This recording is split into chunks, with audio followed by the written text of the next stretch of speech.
Well, hi, good evening, everyone. My name is Lee Love, and I'm the photo mentor here at the Photo Mentor TV. We do this every Friday night at 9 p.m. Eastern, and I'd love to have you join us either live or on the replay.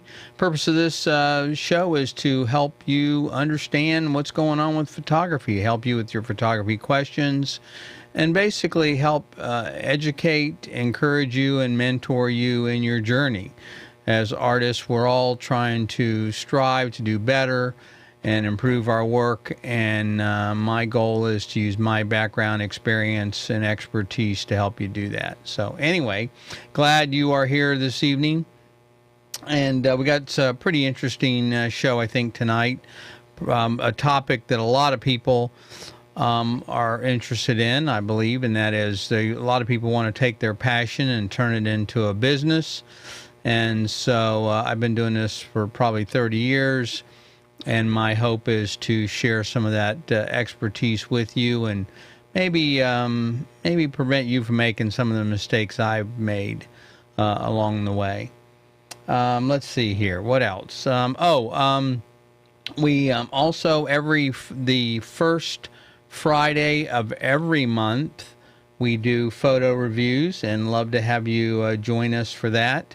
The reviews are anonymous. You can submit any work you want. It doesn't have to matter. Doesn't matter if it's a DSLR or a smartphone, and it doesn't matter what your experience is. The goal here is to help you improve and become a better photographer, not give you a thumbs up or a like or anything like that. Give you real professional background and feedback on your work. The reviews are images are reviewed on composition, technical merit, and of course the story and subject matter. And if we'd love to have you submit some photos, if you're interested, please go to review.photomentor.tv. Submit your images. Please don't put any watermarks or anything on them, because again, this is anonymous. We want to encourage people to submit their work, and sometimes a lot of people are embarrassed, and I understand that. So that's the purpose behind that. Also, I may ask you a question or two about whether and how long you've been shooting, so I kind of can judge your experience, and then also maybe what you're thinking when you shot the photo, if you had anything else that you want to be able to include. Also, if you want to follow us on social media, we are on Facebook, of course, if you're probably watching that here, Instagram, YouTube, and Twitter. And we, throughout the week, post information about things that are going on in the industry, things that are going on with future shows. So it's a great way to keep in touch. Also, if you follow us, we will definitely follow you back. So don't be afraid to do that. And finally, if you are interested, we also have a Facebook group. If you're interested in joining that, you can go to photomentor.tv/join. and answer a couple of questions there. Again, love to have you join us on the Facebook group. It's a very small group intentionally, so we can give it individual attention to your questions and help you out in your growth with your photography. So anyway, that's the deal on that. Tonight, we are going to be talking about business, the business of photography. And there's so much we could cover. So I'm going to try and touch on 3 of the areas that I think are important that you need to really focus on and need to know about to be successful. But of course, there's a lot more that we could cover, which in any subject, especially something like this. But if you follow us and you watch the show here at all, you know that I'm a big proponent of understanding the artistic side of photography. There's a lot of people that promote the technical and shooting on manual and exposure triangles, and all that stuff is important, but I believe it's much more important to start with learning to see and learning to tell a story. So that's really more of a left brain function, more so than a right brain function. Or excuse me, more of a right brain function, more so than a left brain function. See, I need a brain. That's the problem.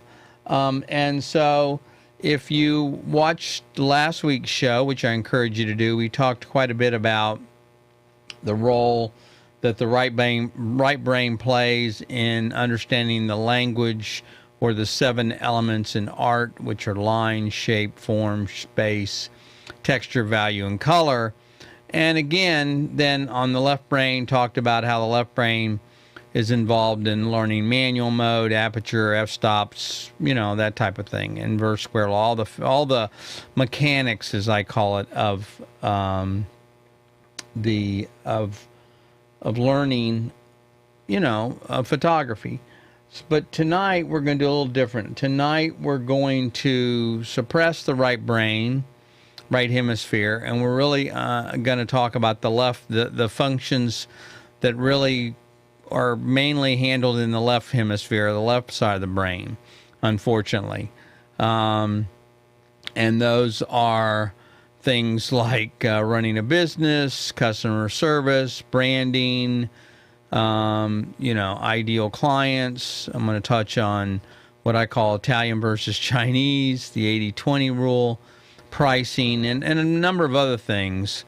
But you know, this is the stuff that really, unfortunately, none of us like to deal with. It's not, I'll tell you, it's not the stuff that we get into photography for. I'm the first one to admit I did not become a photographer because I love doing contracts and model releases and taxes.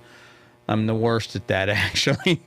I got into it because I love to create, as most of us do. And so really, that is the reason that most have become photographers. So, but unfortunately, we do have to deal with some of these things, and that's what we're going to talk about tonight. So let's get into it. And I encourage you to ask questions, because I'm not going to be able to answer or cover everything in my, you know, in this presentation. But I'm hopefully will touch on some of the things that'll spark some of your interest. There's a lot going on there. So let's start by telling you that the purpose of really doing this tonight is to help you learn lessons for what I call the real world, things that I've experienced. Now, I don't talk a lot about my background only because it's not about me. It's about you. And I want you guys to be the center of attention. But for those of you that do know my background, I've been a photographer for over 30 years. I'm an advertising director and photographer. I've done a lot of magazine work, been published internationally, and I do some corporate work. So all of that and I've done a lot of different businesses. I've been a photojournalist. I've done wedding photography. I worked at a modeling agency. I mean, you name it, I've pretty much shot at product photography, architecture. But the point of all of that is I want you to learn from my experience, to be able to pick up some of the tips that I've learned and to help grow your business. So it's not about me, but I want you to know where this is coming from when I try and tell you this stuff. You don't have to buy into it. Not everything is going to apply to every single person. I understand that. But trust that it's valid information and that it will help you in growing your photography business. The first thing I'd probably tell you is ask yourself, do you really want to be in the photography business? And I only say that because it's a tough business, but it's not any tougher than any other. I think one of the mistakes that photographers make is they say, oh, I just love photography and I'm passionate about it and I want to do it all the time, and that's why I'm starting a photography business. Now, we may all start there. I admit that's naively why we go into it, but what we quickly realize is there's a lot more going on than that. And so I will also dispel the myth. I was having a discussion with somebody on one of the Facebook groups one day. They said, oh, the photography market's oversaturated and there's just too many photographers. And I totally disagree with that. There's not enough good photographers, And there's not enough photographers that understand the business side of it, but that doesn't mean there are too many photographers. Anyway, I won't go into any more detail on that, but so I don't believe that. I just think that if you want to do this as a business, then absolutely go about it the right way, and you can be successful. So anyway, all right, so let's go. So let's go into a couple of things here. And question will be doing. Someone Anna asked. Let's see here. I'll show you what Anna asked. In fact, Anna asked. Whoops. Anna asked.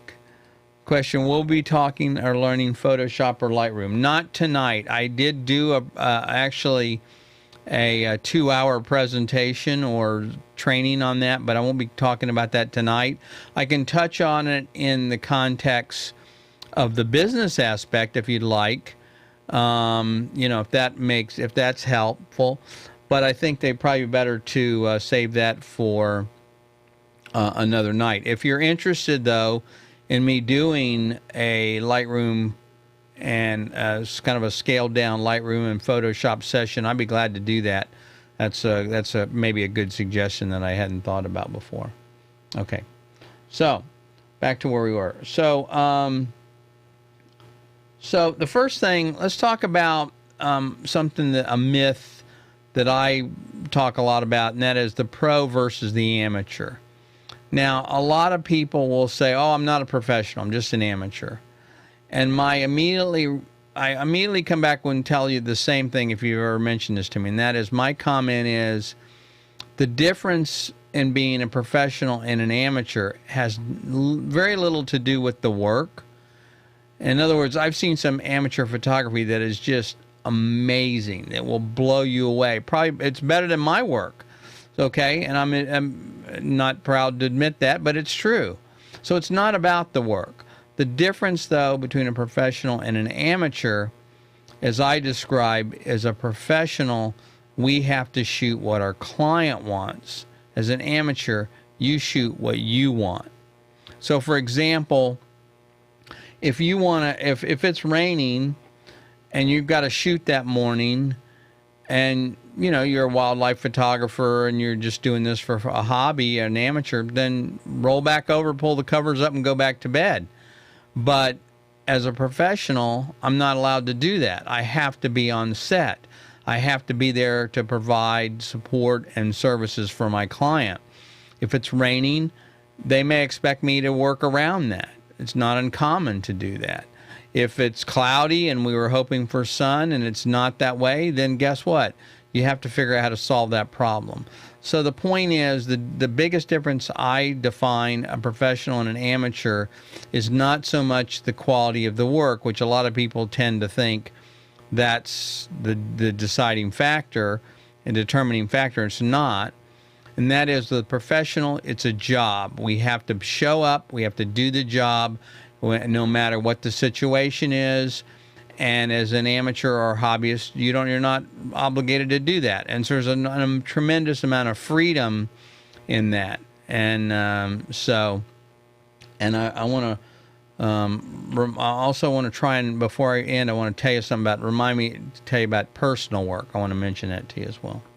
So anyway, the other thing is, a lesson I've learned, it's a hard lesson, and that is that photography business is 80% business and 20% photography. And again, what I mean by that is we get into this because we love to shoot. We want to be creative.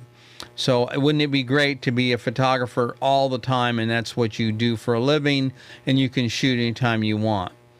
Unfortunately, the tragedy is, or the unfortunate aspect is, that's not the way it works.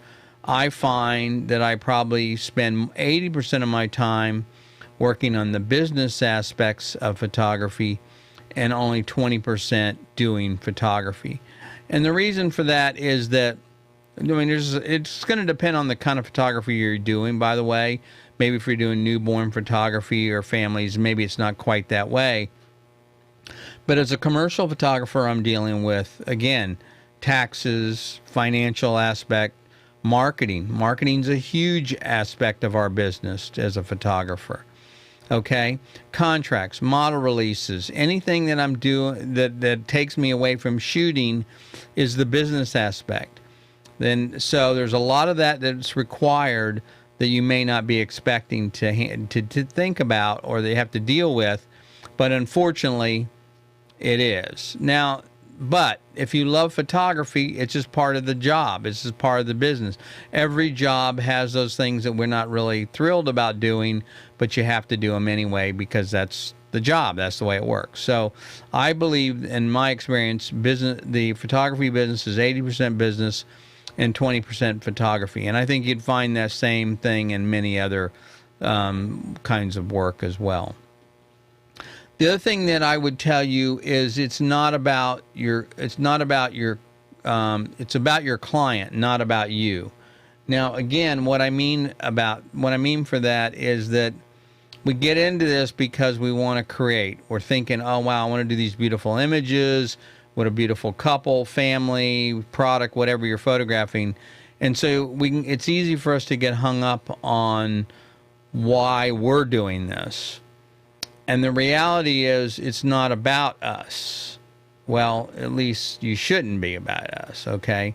It's not about your fancy art. It's not about your creativity, quite frankly.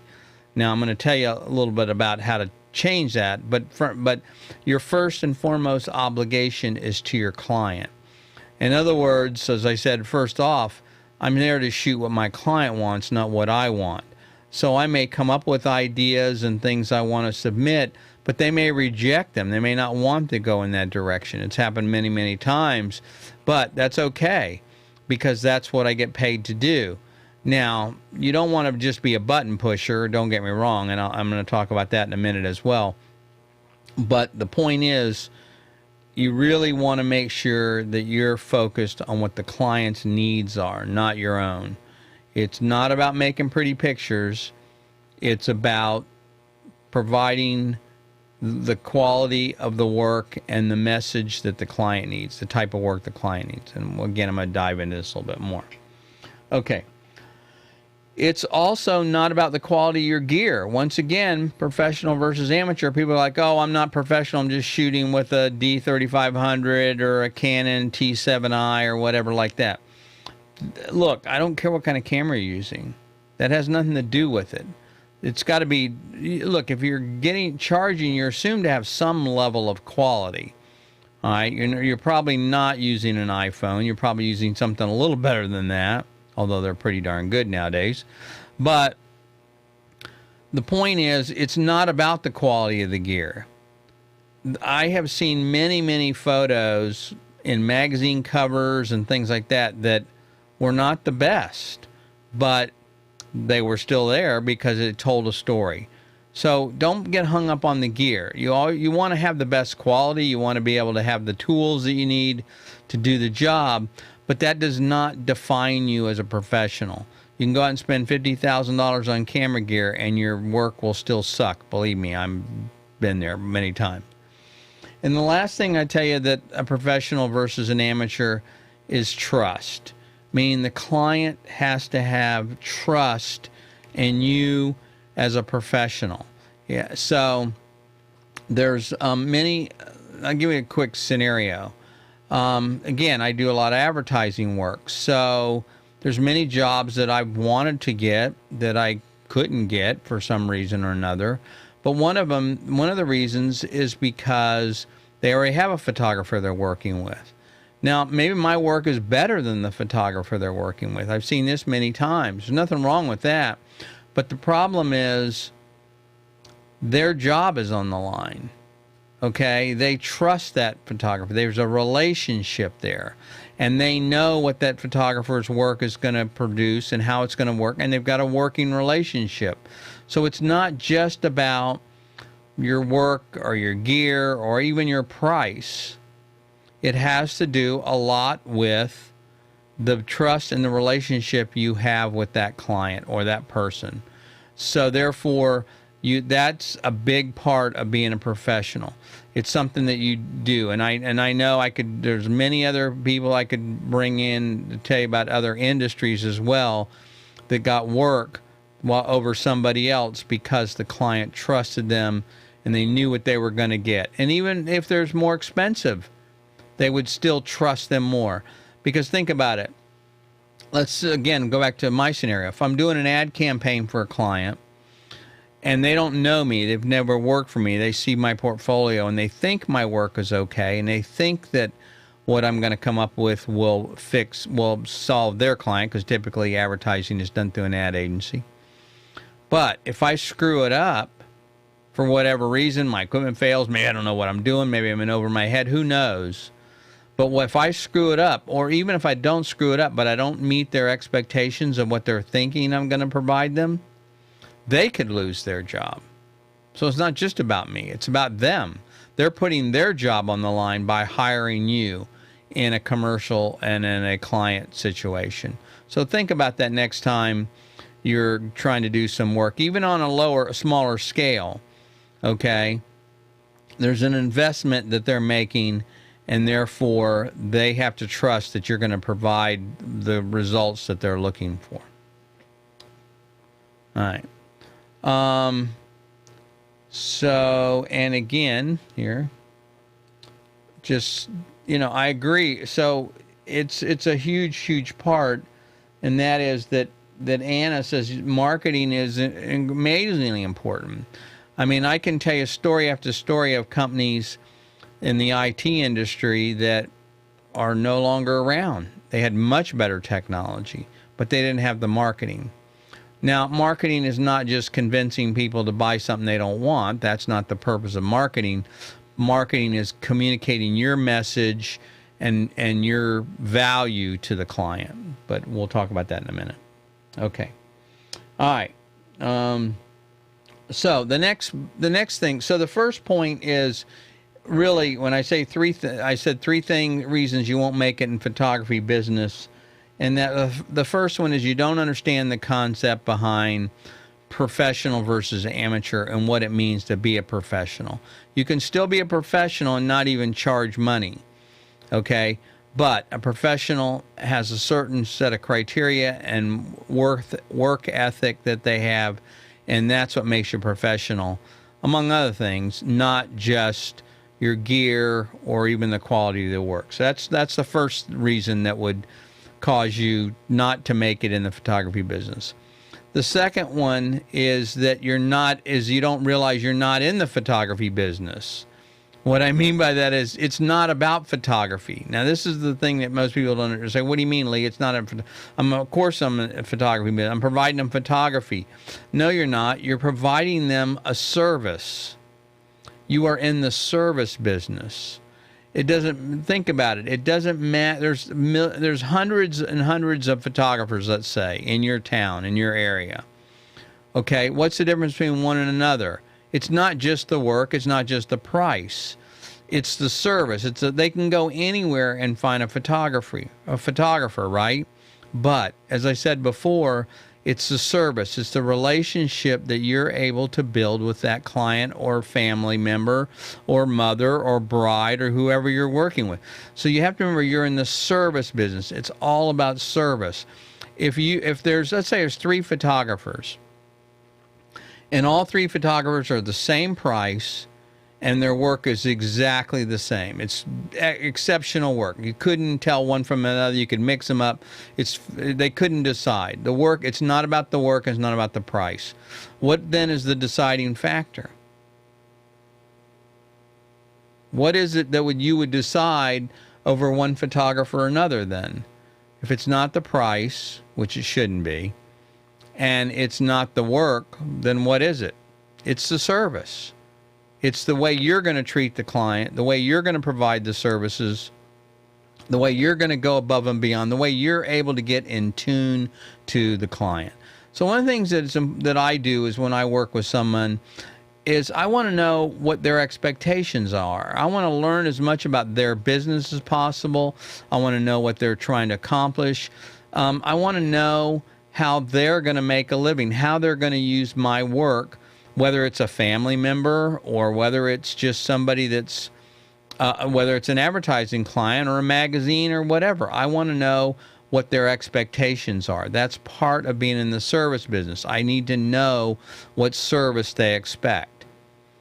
And I want to take that service and I go above and beyond that. So here again, here's a quick story I'll give you. And this is something I do quite often. I will try, and this is time permitting, okay? So the client will say, Lee, here's what we're looking for. Let's say it's product photography. Make something. So let's say I'm doing a catalog shoot or I'm doing a series of products. And they're looking for certain, and I'll say, what are you looking for? Try and find out what they're trying to match, you know, make sure I'm meeting their expectations. And then what I will do is I will exceed or go beyond that if time permits. So here's one. I was doing a magazine. This is very common to the kind of thing I try and do. I was doing a magazine shoot, a cover, and it was for, I think, 4 women that were very well off, and they were women that were doing fundraising for charities, for children's charities. And I was photographing them against a white seamless. And that was what the magazine wanted. And so I said, fine, okay. So I always try and come into a shoot with at least 3 ideas. Now, I may not use all those ideas. I may have to throw them out. And you know, maybe number one, I may see something that's better than my idea when I get on set. Number 2, though, I like to have at least a couple of ideas when I walk in the door. One of the ideas I had was to have them put their hand in different colored paint and put their hands on the white background, like children hands as a background. So I did the regular shoot against the white seamless, and then I said, hey, you guys got just a couple more minutes, can we do one more? And they're saying, sure. And I brought them over, and I took out these pans, these paper plates, and I had poured paint in them. I'd picked up at Michael's, you know, water soluble paint, and it was like red, green, and blue and yellow. And I said, would you guys mind sticking your hands in this paint and putting it on the paper? And they were like, I don't know about that. And I'm like thinking, uh-oh, it's a great idea. They're not going to go for it. And their complaint was, well, what about our jewelry? I mean, they had a lot of jewelry on, nice rings. I said, well, I tell you what, why don't we just do one hand? And they were, okay, that's fine. So I did the shoot. We did the thing, and I sent those to them. I sent that along with the stuff that the magazine requested. And, of course, the magazine liked my idea better, and they used that as the cover. So the point is, it wasn't about me. It wasn't about my idea. Quite frankly, while it was nice that they used my idea, the point was that I exceeded the service, that I came up with something that was more than what they were asking for. It might not have worked. Sometimes it doesn't work. Sometimes they don't. You'll try something and it doesn't work. But the point is, because we are in the service business, you want to be able to provide extra service. So then now they'll come back and go, wow, this is great. We love working with Lee because he really went above and beyond. He came up with these great pictures. It was a terrific cover. We sold a lot of magazines, blah, blah, blah. That's the point, okay? So, and it doesn't matter what business you're in. It is about service. But I think a lot of photographers think they're in the photography business. The photography is just the medium that we're using to provide the service, okay? So real quick, again, let me go one more thing. Family. Okay, so let's hear, hey, that's nice, Lee, but I don't do magazine work, and I don't shoot corporate, I don't do advertising. I do families, I do newborns, whatever. Well, the same thing. Keep in mind that when you're photographing a family, and I'll make up a scenario. Some of you guys don't want to offend anybody nowadays, but hey, let's say it's a mother, a father, and 2 children. Chances are, okay, and again, disagree with this or not, chances are this has been implemented or instigated or encouraged by the wife, by the mother. She wants to have pictures of the family. Okay, play along here. So she's convinced her, she's told her husband, look, I really want to do these pictures. He's okay. Chances are he doesn't want to do the pictures. We all know how that works if you've had photographed any families. But he'll do it begrudgingly because he loves his wife. And the 2 children. So the mother goes through, the wife goes through. Maybe she gets her hair done. Maybe she has a professional makeup artist done. Maybe she gets a new dress. Whatever. She goes through some trouble to look really nice for these photographs because she knows they're going to be important. She may pick out the outfits for the children, and she may pick out something for her husband because we probably don't know how to dress. Okay, we're lucky we get our shoes on right. I am. Anyway, so you guys know how this is. Anyway, so the point is, it's a big deal. They've gone through a lot of trouble to do this, okay? It's not just, hey, they're just going to show up and do these pictures. If that's the case, they could have their friend do it with a cell phone. They don't need you. But the point is they are making an effort. And therefore, you want to treat this with respect, and you want to treat it with the level of service that it entails. You want to make sure they're comfortable. You want to make sure it's an enjoyable experience. Hopefully, you know, I encourage you, if you're going to have a family issue, you have an assistant. It can be a friend, a cousin, a mother, whatever, somebody there to help you, because you don't want to try and do all this yourself. The point is, if you have somebody else, it adds a level of service. Okay? You want, maybe if it's a hot day, you want to have bottled water. Find out what they drink. And the thing is, it's not just about photos. You're trying to make them comfortable. You're trying to make, wow, this is a great experience. We enjoy doing this. We'd like to do it again. Or we want to and tell our friends because this was so much. We thought it was going to be miserable. My husband didn't want to do it, but he really had a good time. That's what I'm trying to get across. That's what I'm trying to tell you is service. So it doesn't matter if it's just a family, a family or a senior shoot, a senior photo shoot, or a corporation. Try and go above and beyond and provide a level of service that they don't get from somebody else. That will take you much further than price or gear or anything else. Okay. Next thing. We are not in the photography business. We are in the problem-solving business. Now, what do I mean by that? Again, someone comes to me and they say, we want to have some photos taken. Maybe it's whatever. All right. The point is, the reason for these photos are not because they just need pretty photos. They could probably do that themselves. They're doing this because they expect your work is going to be a level above the work they could do themselves, but also they have a problem they're trying to solve. For instance, maybe they're trying to generate more revenue. Maybe they're a realtor and they want to be able to have a more professional appearance. Why? To get more clients. Maybe they are a architect and they've got a new building design and they want to try and promote that and get it published, and they need photos for it. Maybe they have a new product. Maybe it's a new baby they have, and they just want to have new photos they can show their friends and family. They are trying to solve a problem or come up with a solution to something that they have a need for. That is the business that you are in. You are not in the photography business.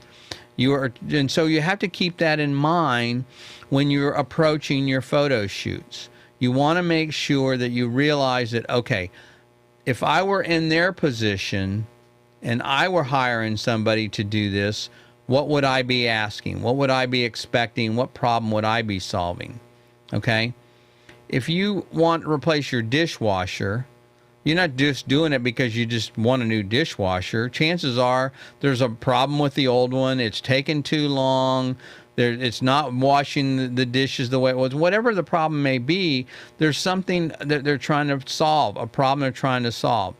And so you have to try and dig when you work with a client and find out what that is. They may not tell you right away. You kind of have to find out, and you have to ask roundabout questions. Don't say, what problem am I here to solve? Ask them, hey, what do you expect about these photos? How many photos are you looking to get? How you're going to use them? Is this something you're going to want prints for? There's a whole bunch of questions we could talk about that I could give you to ask. But the thing is, think about if you were in their position, what would you be asking a photographer? And that's the point. You are in the problem-solving business. You're not in the photography business, and that's, at least for me, it's a big part of my business. I want to know that. I need to know what their motivation is. Why are they having these photos taken? Why are they doing this to begin with? And of course, the fourth thing would be they're telling a story. If it's in a corporation, they're trying to tell that they want to be able to, release a new product, or they want to be able to tell give their corporate message. They're changing their branding and their corporation. They're doing a new website. Whatever it is, they have a message they're trying to get out. And everybody has a message. That's the funny thing about it. You'd think, like, it doesn't matter if it's the federal government or local government. They have a message. If they're running a campaign, they have a message. If it's a product or company, they have a message. Frankly, even if it's a small family, they have a message. Okay, look at our family. We're going to send this out as a Christmas card. Look how great we're doing. Look how healthy everybody is. We're telling everybody. It's easier to send this picture out to show everybody how well we're doing and how great things are here in the Smith family, and that's why we're doing the photo. Whatever it is, everybody has a message that goes behind these photos. They're not doing it just for the fun of it. There's something else going on there, and you need to figure out what that is. It will help you become a better photographer, and it will help you become a more successful and profitable photographer. Okay, so again, first thing is pro versus amateur. Second thing is you're not in the photography business, you're in the service business. And the third thing is, why did they hire you to begin with? That's the other thing you want to find out. So in other words, how did they find out about you? Why are they hiring you? What's the point? Everybody talks about branding, but they don't really know what branding is. Branding is not a logo. Branding is not a slogan. Branding is about you. It's about why they're hiring you. You are a personal brand. You hear this a lot nowadays, especially people that are on YouTube and Facebook and doing media. They're a personal brand. And so what does that mean? It means you want to have integrity. It means you want to be reliable. It means you want to create a persona, not a fake persona, but you want to be genuine with people. You want them to go, oh, that Anna, she's great. I love working with her. She's so fantastic. Okay, that is part of your brand. It's a reputation. And it happens organically. It's not something you can do on Facebook. It's not something you can do through ads. It's not something you can do through business cards. It's something you have to do with every single client. And one of the things you can do to help do that, by the way, is to ask for referrals. All right. Say, hey, if you work with somebody, after you've given number one, after the session, and ask them, hey, how did it go? Was this great? Did you expect? Does it go the way expected? Are you comfortable? You feel good about the way the photo shoot went? Okay. Find out there. Next thing is, when you deliver the images, ask them, are they happy with them? Did they get what they wanted? Is there something else you can do? Try and do that. Remember, you're in that service business. If you want, write a handwritten note. Nowadays, not many people do that anymore. So do a handwritten note, send that to them. That's all part of your branding. That's all part of your service. It's not fake. It's not manipulative. It's really something that you should do because you want to do that. You want to make a connection with the client, and you want to be able to them to remember you. And so that's why you would do.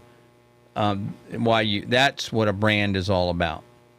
Now, here's a big one, and this is something I call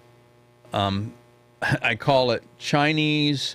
Or Italian versus Chinese. Before we do that, let's mention Anna's question. Said, I agree with coworkers and friends that see my photos all day that they aren't too great.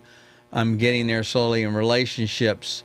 It's relationships that you have with these people that will build your photography business, and they'll see you work, and eventually will spread the word to their friends and family. Absolutely, Anna. That's what it's all about. It's about people. Now, you know, it's funny. I talk to other photographers and some. I don't like working with people. You know, that's why I'm a landscape photographer, and I laugh because, well, okay, you're going to go out and you're going to photograph the bears and the mountains and the woods, but eventually, what are you going to do with those photos?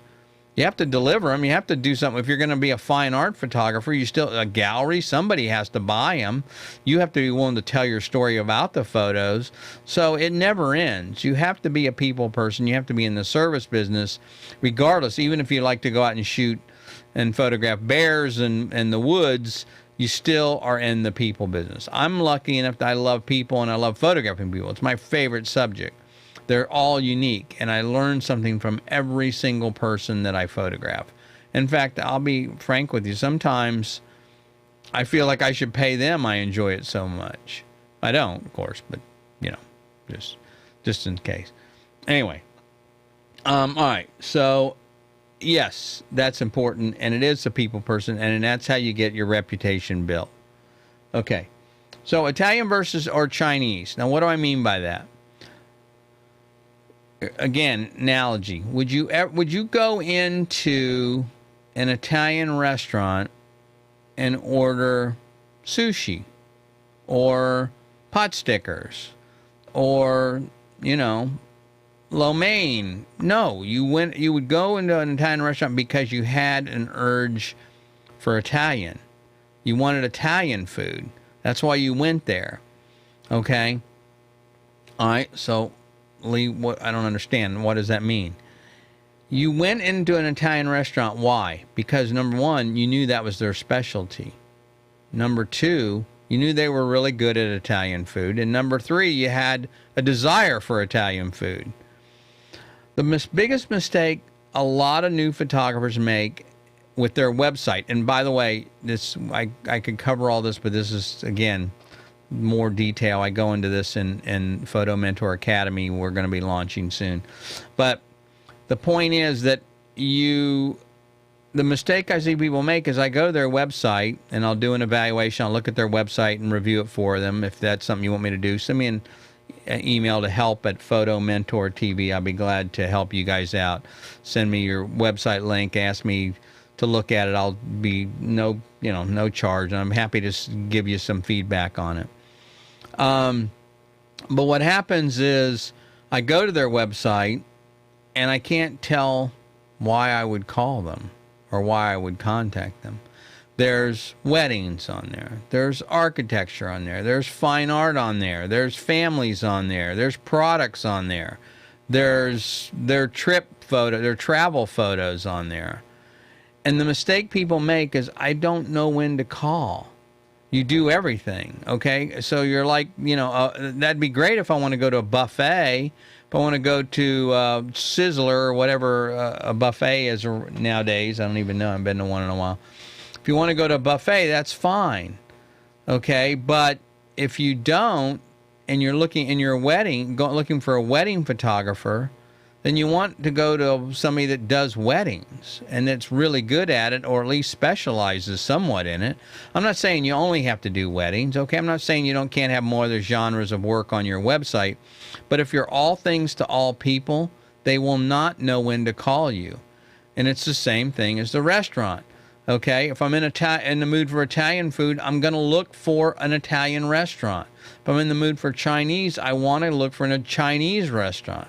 If I'm in the mood for a product photographer or a wedding photographer, I'm going to look for somebody that's a wedding photographer, okay? You may have great wedding photography on your site and also product photography, but it's going to confuse me because I'm going to go, I'm not quite sure when to call them. They're good. They're great photography, but I really was looking for a wedding photographer.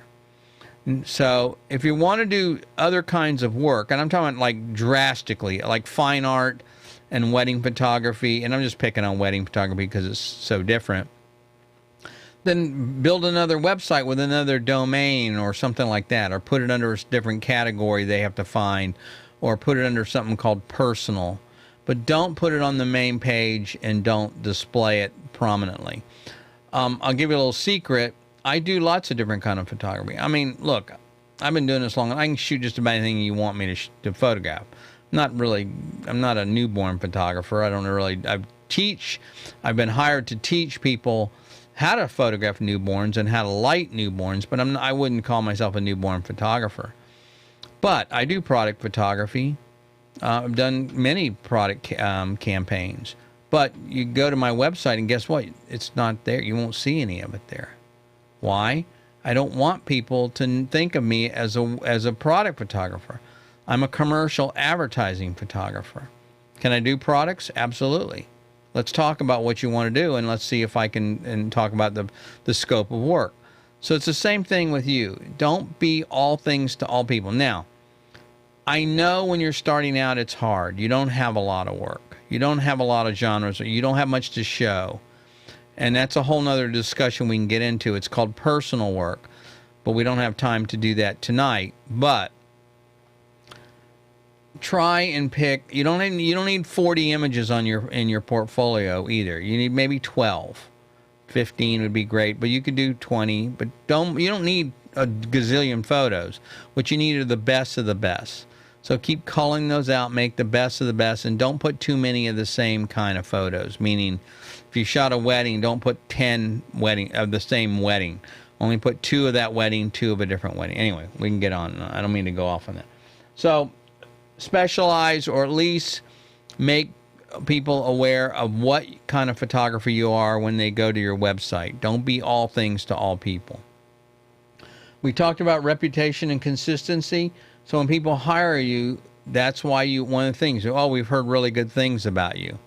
All right, and it's going to take a while. It doesn't happen over and over, but if you're consistent in your branding and your style and the kind of service that you provide, that will build a reputation. People will go, wow, I've heard good things about you. I heard you did so-and-so's wedding, or I heard you shot so-and-so, and they really liked it. Oh, yeah, they were really great to work with. I enjoyed that. They were terrific people. Okay? But that's how you build a reputation. And unfortunately, it's organic. You can't buy it. You can't go out and say, oh, I'm just going to do Facebook ads and that's going to build my reputation or my brand or No, you have to do it one client at a time, and it takes time. And there's no shortcuts in my opinion.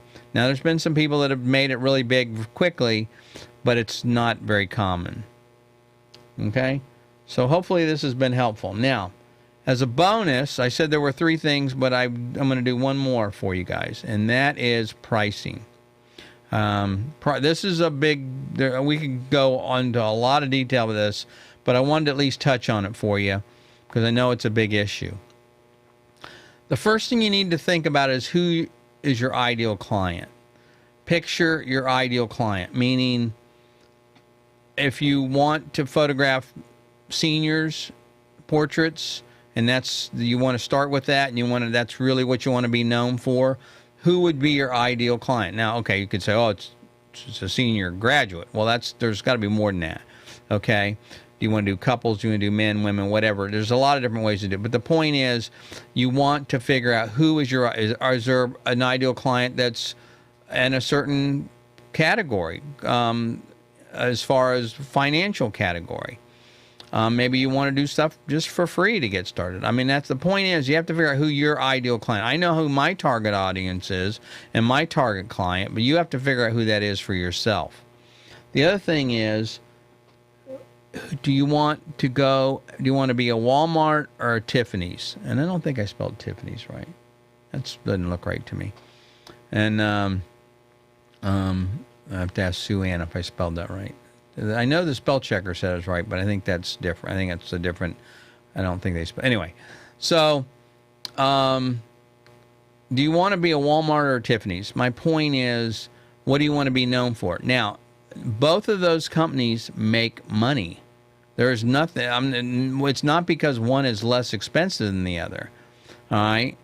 In fact, I believe I saw recently that the Walmart family are the richest people in the world. They were number 1 as far as that's concerned.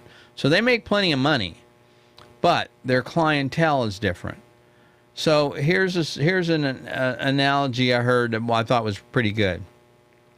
If I had a pen, okay, and this pen right here and I said, oh, this, and it was in a nice box and everything, and it said, oh, this is, and I saw this at Walmart. I would expect the pen to be okay quality, maybe, mediocre quality, but I'd also expect it to be less expensive.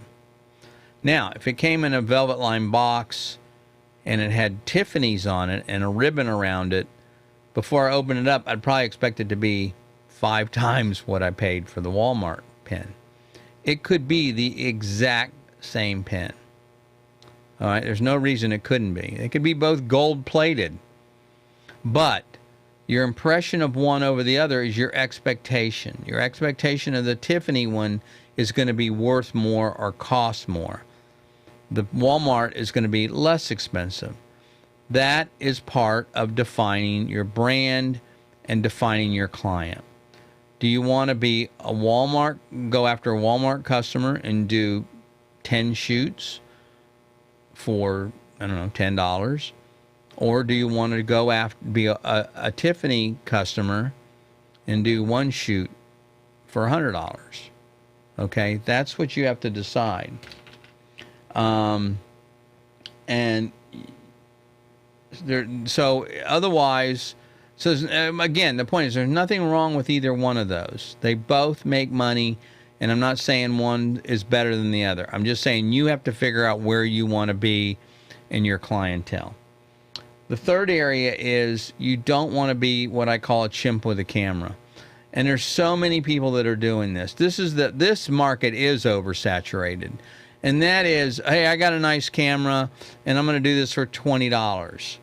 Okay? And you don't even realize that you're making probably less money than a burger flipper. All right? There's no value there. Just because you have a nice camera or you're willing to take photos for $10 doesn't mean that there's value there. You have to define that value. You have to show people what that value is. That's all done, as I said earlier, your brand, your reputation, your service. That's how you increase your quality, not just in your photography. By the way, if you are shooting for any kind of money, even if it's $20 or $1,000, I expect you're going to have a certain level of quality. Okay, maybe there's going to be better quality as other photographers. Maybe they're better equipment, been doing it longer. But the point is, you should already have some level of confidence or security at that point. Okay, at least you know which end of the camera to look into. So it's not about being necessarily a better photographer. It's about being able to define what kind of photographer you want to be and the genre you want to go after and the ideal client that you want to go after. That's really what defines your pricing. And the fourth item, which a lot of people don't look at, is the cost, their expenses, and their time. The big trap that people get into is not charging for their lab cost. No, what do you mean lab cost, Lee? Didn't you just say, I know I have a memory card and digital's free, right? No, digital is not free. The cost is shifted from the lab to you, but the cost is the same. People say, oh, digital's free. It's not free, okay? I have hundreds of dollars, thousands of dollars in disk drives, okay? I have thousands of dollars in software, computers, camera equipment, lenses, education. Okay, stuff doesn't just come out, I don't sleep on a book and just learn this stuff. You have to know, and you go out and then you shoot and you practice and you try it and you fail and you practice and you do it again and again. That's a value. Okay, don't give that away. The other mistake I see people make is they don't realize that what you're charging for a service that they could not even rent the equipment for that amount of money. In other words, if you go on and say, oh, I want to rent a, I don't know, high-end Nikon or Canon, shop around. What does it cost? Okay? I know locally, I think they charge $200 a day to rent like a high-end Nikon. Maybe you can get it for $150, something like that. It's a little less. But still, the point is, to rent the equipment that you're going to show up with on site costs money. So you're charging less than they could rent the equipment for and do it themselves. That makes no sense.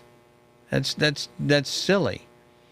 Okay, you have expenses involved, so don't worry about it. So I again, tell you a quick story. A little embarrassing story, but that's okay. You guys will get it. Went to the doctor, I don't know, 5-10 years ago. And I had a little thing, something in my hair, my bald spot on my head. It was a little, I don't know, something was there. Forgot what it was. Alopecia or something. Anyway, I went to the doctor. Happened to see a friend of mine in the lobby, which is unusual. Guy I hadn't seen in a while. We're talking. So I go into the doctor. He sits down. He says, "Hey, how you doing? Okay, what's your problem? And what do you do for a living?" He's, building a little rapport is what he's doing. We're talking about 15 minutes. Asked me what, oh, you're a photographer. Oh, and blah, blah. Let me look at this thing. Looks at it. Oh, okay, that's, again, I don't remember what it was. Let's just say it's alopecia. Okay, yeah, here, I'll write your prescription. Here is, this will take care of it. Okay, great. I go out to the desk, $150. $150. I was like livid. Like $150? It was only 15 minutes. So I go home and I tell my wife, I'm all grumbling. She goes, "Lee, you didn't pay for the 15 minutes. You paid for his office, his staff, and his education and experience to know what the hell the problem, what it was. That's what you paid for." And I looked and I said, gosh, she's right. That's exactly the business I'm in. People pay me to show up and to know what to do. It's not the gear. Okay, it's not even the photos, quite frankly. It's really the expertise to know how to translate what they want into a photo. And that's what I'm trying to get across. That's the service that you provide. Now, I didn't list it on here, but if I were going to put a fifth bullet on here, it would be this, maybe even a first bullet. And that is, people are hiring you. They are hiring you and your vision. That's what high-end photographers get paid for. All right, when they hire Annie Leibovitz, they don't hire her because she's got a Hasselblad or whatever camera she's shooting with. They don't hire her because she's got all the lights.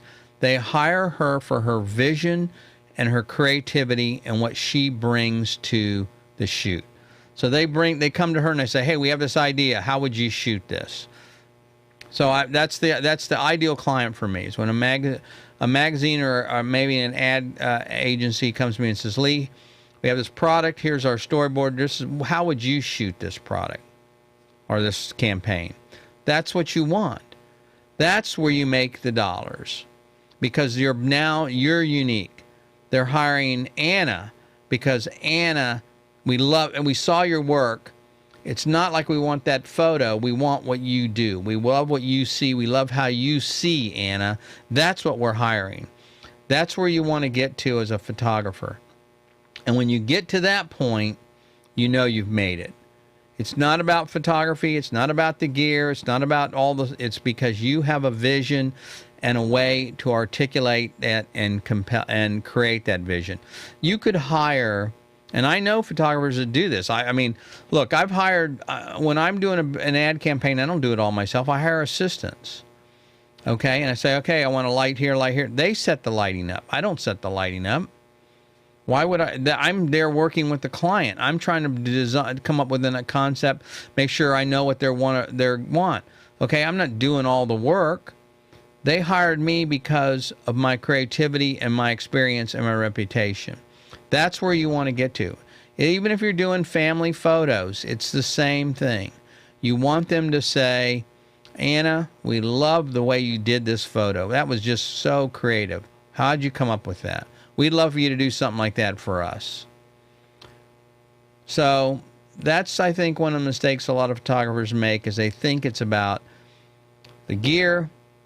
They think it's about the price. They think it's about the work. And it's not. It really isn't in the long run. Now, you may disagree with me. Maybe it's because of where you are on this curve of your career. I get that. And that's fair enough. But I'd like to think that at some point you'll think back some years and go, you know, I thought that guy Lee was a jerk, but you know what? He really did. He was right. That's exactly what was going on. So, again, let's reiterate. You're in a service business.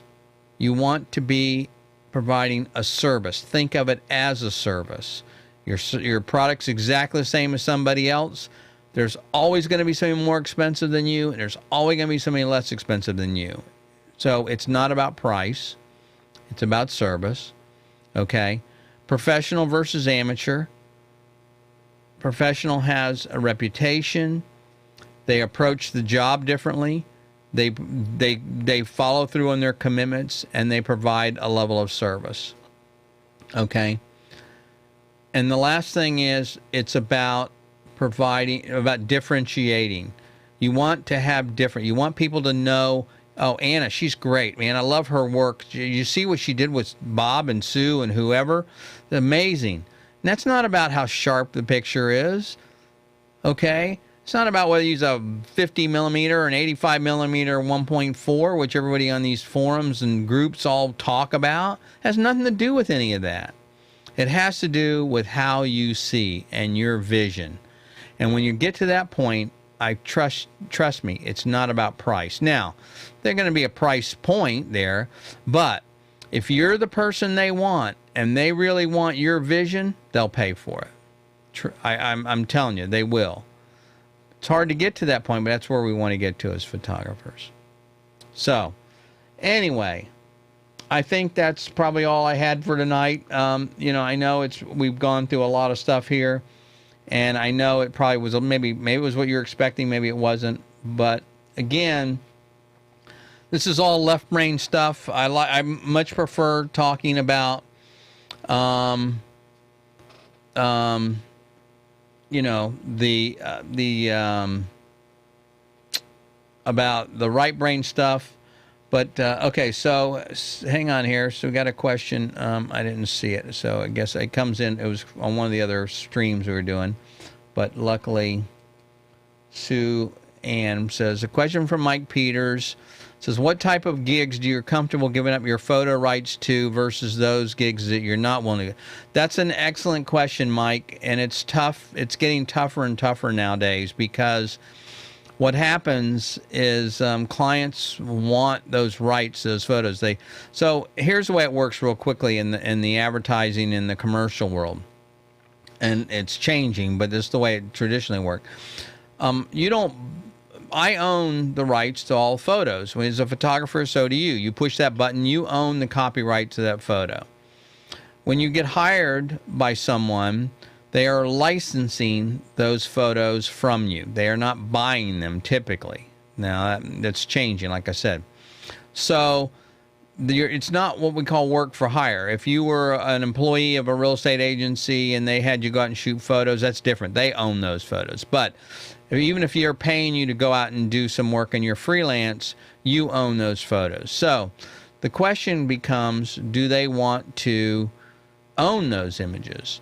So if they do, a lot of times ad agencies especially nowadays want to buy all the rights. So here's the deal.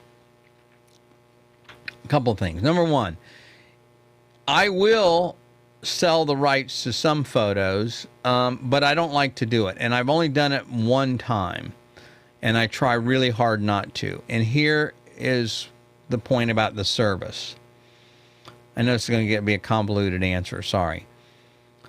When they ask to buy the rights to all the photos, I'm thinking, is that really what they're asking, or is there something else going on here? It's all part of what I was talking about before, asking what their motivation, why are they hiring you? What they're generally, I find, they're asking is they don't want the hassle of licensing. Because when you license a photo, you typically license it for a period of time. So you may license an image for 3 years, worldwide rights, or magazine rights, or something like that. When I do a magazine shoot, they're always one-time, non-exclusive rights, meaning they'll publish it one time, they can do that, but they can't publish it again, and they can't republish it or put it in a best of those. It's one-time, non-exclusive rights. I can sell that photo to somebody else as well. All right. But if they ask me they want to all rights or license, then they're generally what I've discovered, they don't want the hassle of trying to figure, okay, 3 years and we still want to use it. How do we figure, oh gosh, how do we continue to pay for it? What's going to cost? It's the hassle. So you're better off, in my opinion, to offer them, okay, I tell you what, I would give you, if that's what they want, you would raise the price, of course, significantly. And then say, I will give you unlimited rights to use this across all markets for 15, 20 years, whatever. Make it some crazy number you don't get to worry about. And then they're like, oh, okay, that's perfect. That's what we want.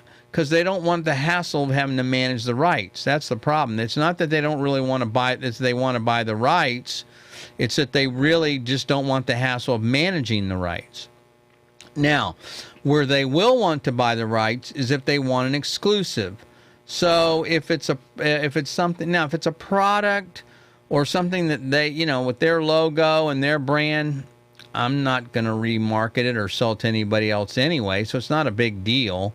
It's not like I really, need to have the rights to that photo because, again, it's not like I'm photographing a person that somebody else would want to license that, which I've had happen before. I've done certain magazine shoots, and then years later, another magazine came to me, or it wasn't a magazine, it was actually the SPCA, I think, actually. That I'd photographed a gentleman, and apparently he was involved in animal rights, and so therefore they wanted to use the photo. So I licensed it to them again. But the point is that you have to figure out if they want an exclusive, and they want to own the rights. Now you're talking about transferring copyright. That is a very big different thing that you should pay dearly for. So if I will typically give them a price that they don't want to pay, that's too high, or not too high, but higher than, if they're going to give the rights to my images away, it's going to be a lot more than just, $1,000. It's going to be a lot more than that. So if I'm going to give my copyright, I'm going to transfer copyright, it's going to be a very high price. And if they do, then but I will offer them something. If you don't want that, how about 20-year licensing at this price? Generally, that's what they will go for, in my experience. It may be different. Now, one last thing I'll mention here, I know we're going a little long, is, because this is a good topic, is that sometimes nowadays they will hire you to shoot a body of work. So what they're looking for is they want to build their own library. They don't want you to come in. So if I'm doing an ad campaign, I'll find out, how many photos do you think you're going to want? What do you mean? Want all of them? No, you don't want all of them. They can't afford that. So we're probably going to only use 5 of them. Okay, great. So you can license 5 images from me. But what's going on nowadays is they'll say, hey, we want to come in. We want you to shoot a catalog or a body of work, and it's our own library. We're going to own that library of all that work. So it's a different licensing model. And something I haven't done a lot in, but it's going to be a higher price, of course, if they do that. But that's one of the things that some of these ad agencies are starting to do, and large corporations. So, anyway, I hope that helped. And Tintin, you're very welcome. Thank you for you guys for joining. I'm glad this is helpful to you. And it's that's the name of the game, is to kind of share. There's a lot of this stuff. I mean, believe me, we could go on, and I don't know everything. Believe me, I'm not trying to pretend that I do.